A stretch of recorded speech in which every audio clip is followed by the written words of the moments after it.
एक ऋषि हुए उपमन्यु। जब ये छोटे बालक थे तो इनके पिता की मृत्यु हो गई। इनकी माँ इन्हें लेकर अपने मायके में आ गई और मायके में जब ये विवाहित थी और मायके आती थी तो जो सम्मान होता था आज वो सम्मान नहीं मिला, क्योंकि ससुराल में पति नहीं है, छोड़ के हमेशा रहने के लिए मायके आ गई हैं। अब देखा मायके वालों की दृष्टि बदल गई। ऐसा होता है कि नहीं बोलो? दुनिया में आपने देखा, अच्छे अच्छे घरों में हमने ऐसा होता हुआ देखा है। वो आश्चर्य होता है। देख, अच्छे घर भी हैं जो अपनी बेटी किसी हालत में, बेटी तो हमारी है ना, उसका सम्मान करते हैं, पूरा आदर देते हैं। लेकिन जिसकी किस्मत ही खराब होगी, जिसका भाग्य ही खराब होगा, वो बेटी का सम्मान कैसे करेगा? इतनी अवस्था खराब हुई। मामा का परिवार भी बहुत धनवान तो नहीं था, लेकिन मामा के बच्चों को दूध पीने को तो मिल जाता था, इस बच्चे को दूध भी नहीं मिलता था और इसे दूध बहुत अच्छा लगता था। एक दिन इसने अपनी माँ से जिद पकड़ ली, माँ मुझे तो दूध चाहिए, अभी चाहिए। माँ ने तुरंत जल में आटा घोल के दे दिया। इसने कहा, माँ मैं समझ गया, ये जल में तूने आटा घोला, ये दूध नहीं है। माँ ने रोते हुए हृदय से लगा लिया, बेटा तेरे पिता तो है नहीं, कमाएगा कौन? मैं अपने भाइयों पे आश्रित हूं। तब माँ ने एक बहुत अच्छी बात कही है, बेटा जिसने पिछले जन्म में शिव की सेवा नहीं की हो उसे इस जन्म में दूध कहां से मिलेगा? ये स्थिति हमारी इसलिए हुई कि शायद हमने पिछले जन्म में शिव की पूजा आराधना नहीं की। उपमन्यु ने कहा, तो माँ क्या मैं इस जन्म में आराधना करूं तो मुझे अगले जन्म में सब कुछ मिलेगा? माँ ने कहा, बेटा अगले जन्म की आवश्यकता नहीं, तो शिव की आराधना तो कर, इसी जन्म में मिलेगा, तुरंत मिलेगा। शिव आशुतोष हैं। आशुतोष हमने कहा था ना, जो शीघ्र प्रसन्न होते हैं, सबसे जल्दी प्रसन्न होने वाले देवता हैं, तो आराधना करते करते। भगवान शंकर के भरोसे माँ ने उसी तरह इस बच्चे उपमन्यु को हिमालय भेज दिया जैसे ध्रुव जी की माँ सुनीति ने वन में भेज दिया था। छोटा सा बच्चा 5-6 साल का हिमालय चला गया। देखा नहीं इसने हिमालय किधर है। पुराना समय था, कोई साइन बोर्ड होते नहीं थे, पैदल चला गया। अब ये तो भोलेनाथ चाह रहे थे कि इसको हिमालय पर आ जाए, तो भोलेनाथ ही ले गए होंगे पकड़ कर। दुनिया का सबसे अनोखा और सबसे छोटा शिव मंदिर इस बच्चे ने बनाया। सुनना, केवल 8 ईंट लेकर आया। कितनी? शर्मा जी, आप जब बिल्डिंग बनाते हो तो 8 ईंट का घर बनाया कभी? कोई मंदिर बनाया 8 ईंट का? आपने सुना कभी इतना छोटा सा मंदिर? आपने छोटे छोटे मंदिर देखे होंगे, पेड़ के नीचे बना दिए, उसमें भी भैया 100-200 ईंटें तो लगती होंगी। बोलो, इतना छोटा शिवलिंग हो तो भी 100-200 तो लगी जाए, 50 तो लगेंगे। दुनिया का सबसे छोटा शिव मंदिर इसने बनाया, 8 ईंट का शिव मंदिर। शिवलिंग कहां से लाए? इसकी सामर्थ्य तो थी नहीं। हाँ, मिट्टी का छोटा सा शिवलिंग बनाया, वहां स्थापित कर दिया।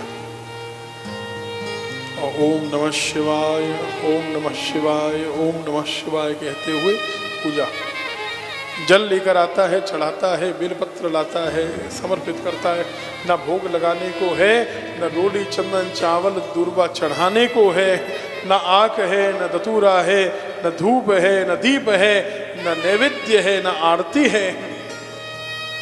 लेकिन शिव पूजा में 3 आवश्यक हैं, जो सबसे आवश्यक हैं।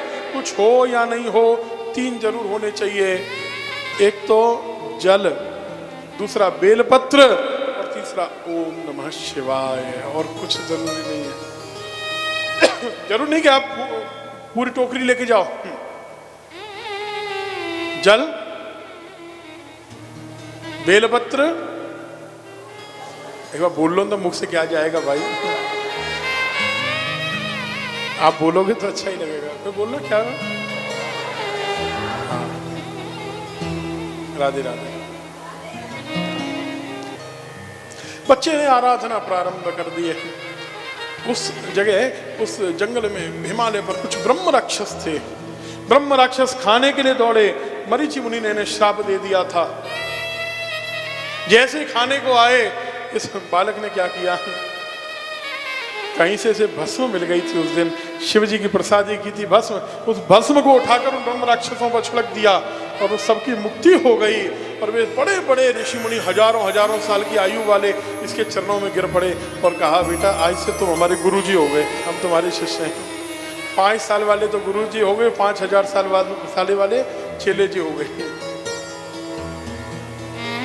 सब ने दीक्षा ले ली इस बालक से और जोर जोर से सब गाएं, ओम नमः शिवाय, ओम नमः शिवाय, ओम नमः शिवाय।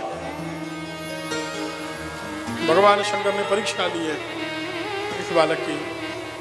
शिव जी ने इंद्र का रूप बनाया, पार्वती जी इंद्राणी बनी, नंदीश्वर ऐरावत हाथी बन गए और चमर डुलाते हैं देवता बने हुए सब शिवगण आए। इंद्र बने हुए शिव ने कहा, मैं तेरी भक्ति से प्रसन्न हूं बेटा, मांग। दूध चाहिए ना, दूध ही दूंगा, समृद्धि संपत्ति सब दूंगा, स्वर्ग का वैभव दूंगा। उपमन्यु ने कहा, आपसे नहीं चाहिए, चाहिए लेकिन आपसे नहीं चाहिए।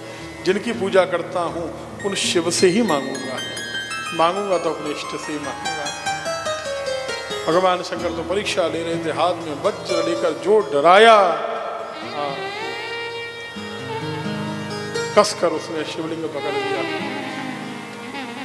अस्त्र अभिमंत्रित करके भेजा, फेंका है बालक की ओर।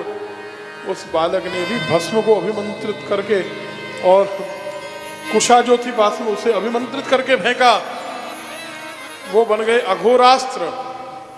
अघोरेभ्यो तघोरेभ्यो घोर घोरतरेभ्यः सर्वेभ्यः सर्व सर्वेभ्यो नमस्ते अस्य रुद्र रूपेभ्यः।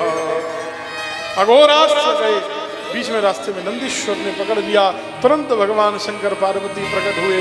बोलिए शंकर भगवान की जय, पार्वती माता की जय। नगाड़े बजने लगे, फूलों की वर्षा होने लगी। भगवान शंकर ने हृदय से लगा लिया, कहा, बेटा तेरा गोत्र अक्षय होगा, उपमन्यु गोत्र,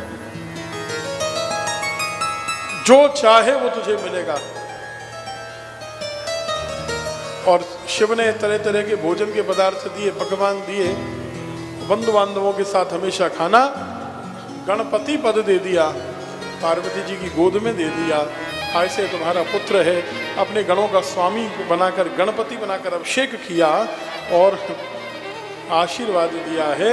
और आशीर्वाद में केवल दूध नहीं दिया, पूरा क्षीर सागर इस उपमन्यु बालक को दे दिया, जो दूध का समुद्र है।